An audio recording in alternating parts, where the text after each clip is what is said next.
Heavy party wear ആയിട്ടുള്ള side slit കുർത്തികളാണ് ഇന്ന് കാണിക്കുന്നത്. ഇതുപോലെ വർട്ടിക്കാൻ സിൽക്കിൽ വരുന്നതാണ്. വർട്ടിക്കാൻ സിൽക്കിൽ വരുന്ന സൈഡ് സ്ലിറ്റ് കുർത്തികളാണ്. നല്ല പാർട്ടി വെയർ ലുക്കിലാണ് വരുന്നത്. ഇതിന്റെ യോക്ക് പോർഷനിൽ നല്ല ഹെവി ആയിട്ട് ഹാൻഡ് വർക്ക് ചെയ്തിട്ടുണ്ട്. കട്ട് ബീഡ്സ് മിറർ ഇതെല്ലാം വെച്ചിട്ട് നല്ല ഭംഗിയായിട്ടാണ് ഹാൻഡ് വർക്ക് ചെയ്തിരിക്കുന്നത്. വൈഡ് ആയിട്ടാണ് ഇതിന്റെ നെക്ക് വരുന്നത്. റൗണ്ട് നെക്ക് വന്നിട്ട് ചെറിയൊരു വി ഷേപ്പിലാണ് വരുന്നത്. ബാക്ക് ഇതുപോലെ പ്ലെയിൻ ആയിട്ടാണ് വരുന്നത്. സൈഡ് സ്ലിറ്റ് കുർത്തിയാണ്. ലൈനിങ് അറ്റാച്ച്ഡ് ആയിട്ടുള്ള കുർത്തിയാണ്. സ്ലീവില് ലൈനിങ് ഇല്ല. പ്രൈസ് 799 ആണ്. 799 ആണ് ഇതിന്റെ പ്രൈസ്. 3 കളറാണ് അവൈലബിൾ ആയിട്ടുള്ളത്. ഇതാണ് ഫസ്റ്റ് കളർ. നേവി ബ്ലൂ കളറാണ്. നല്ല ഭംഗിയുള്ള കളർ. നല്ല ഗ്രീനിഷ് യെല്ലോ കളറാണ് നെക്സ്റ്റ് വരുന്നത്. സൈസസ് വരുന്നത് മീഡിയം മുതൽ XXL വരെയാണ്. 3/4 ആണ് സ്ലീവ് വരുന്നത്.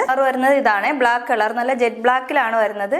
ജെറ്റ് ബ്ലാക്ക് കളറിൽ വരുന്നതാണ്. ഗോൾഡൻ കളറിലുള്ള ബീഡ്സ് ഒക്കെ വെച്ചിട്ട് ഹാൻഡ് വർക്ക് ചെയ്തിരിക്കുകയാണ്. നല്ല ഹെവി ഹാൻഡ് വർക്ക് ആണ് ചെയ്തിരിക്കുന്നത്. ഇതിന്റെ നെക്ക് വരുന്നത് നല്ല വൈഡ് ആയിട്ടാണ്. വൈഡ് റൗണ്ട് നെക്ക് വന്നിട്ട് ചെറിയൊരു വി ഷേപ്പിലാണ് ഇതിന്റെ നെക്ക് വരുന്നത്. അതിൽ നല്ല ഹെവി ആയിട്ട് ഹാൻഡ് വർക്ക് ചെയ്തിരിക്കുകയാണ്. പാർട്ടി വെയർ ആയിട്ടൊക്കെ ഉപയോഗിക്കാൻ പറ്റിയ നല്ല കുർത്തിയാണ്. ഇതിൽ ഏതെങ്കിലുമൊക്കെ നിങ്ങൾക്ക് ഇഷ്ടമായിട്ടുണ്ടെങ്കിൽ സ്ക്രീൻഷോട്ട് എടുത്ത് തന്നിരിക്കുന്ന നമ്പർ വാട്സ്ആപ്പ് ചെയ്ത് നിങ്ങൾക്ക് പർച്ചേസ് ചെയ്യാവുന്നതാണ്.